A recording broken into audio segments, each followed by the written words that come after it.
To truly be impactful, and that's one of the biggest values, frankly, of an advisor, is I've seen pretty much all of the mistakes.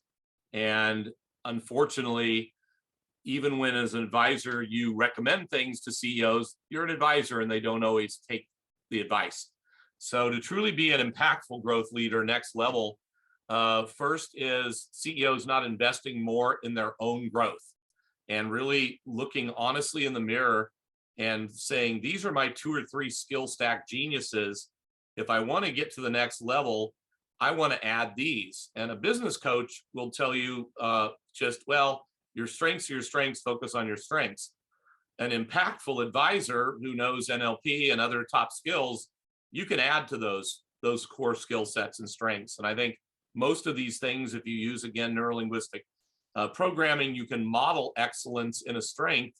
And by stepping into that model and doing what other people's success ladder do, you can definitely step up your skills. Now, if you're just not a salesperson, you sure want to hire the best VP of sales possible. And every CEO is selling and influencing, persuading every moment. And if as a CEO, you're not 100 on 100 scale as an influencer and a persuader, you need to be investing in upping your game at that, because that's the game, is being able to influence, persuade, and have people follow you up that hill, up toward that vision, up toward that ultimate place where you want to take this in terms of helping the most people and building the most successful company. The number 2 most common thing, and it's so sad that it's tragic, is waiting too long to hire the next level leaders, sticking with the people that you started with. And I know this is tough. I've had lots of long discussions. There have been tears. There have been pulling of hair and gnashing of teeth. And boy, if you only get one thing from this entire talk, don't wait too long to hire your next level leaders. Do it as soon as you're convinced, and ideally with an advisor, somebody can help you objectively assess it's time to pull the goalie and move to the next level person. Do it immediately. The third thing is something that I've seen every impactful company do, and in fact, it's literally a mantra, that people chant in Silicon Valley, which is to hire slow, fire fast. This is totally counterintuitive to a fast growth culture where I got a position to fill. I found somebody that looks like they're great. You just grab them and go. Wrong. Don't do this. Don't do this.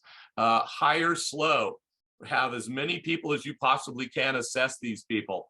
Have them do a mock half day with you or several hours with you in a real work environment where you ask them to think on their feet for how they're going to do with this.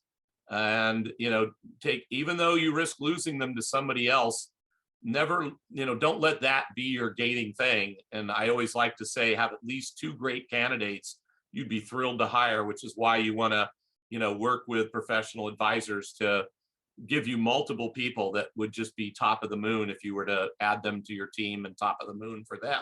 The fire fast is the even more important part. I have almost never seen somebody who gets off to a slow start relative to your expectations and what they were telling you they could do actually turn it around.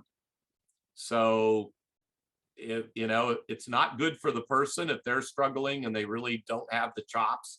And it's often not that they don't have the skills, it's that they're not a fit for the culture, the environment, the inter-level communications that have to happen between people for them to be successful in a specific environment. And again, pull the trigger. The part of the growth CEO 7 is to make bets, be okay with up to 30% mistakes, and move on and go find the next better right person.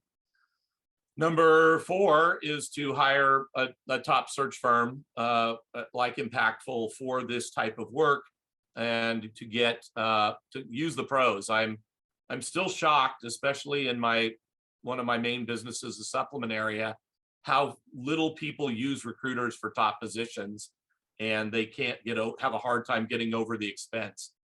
Get over it. The cost of a fire fast or fire slow wrong hire is exponentially beyond what you're going to pay to get the right person and that slow hire, ideal fit hire for your company.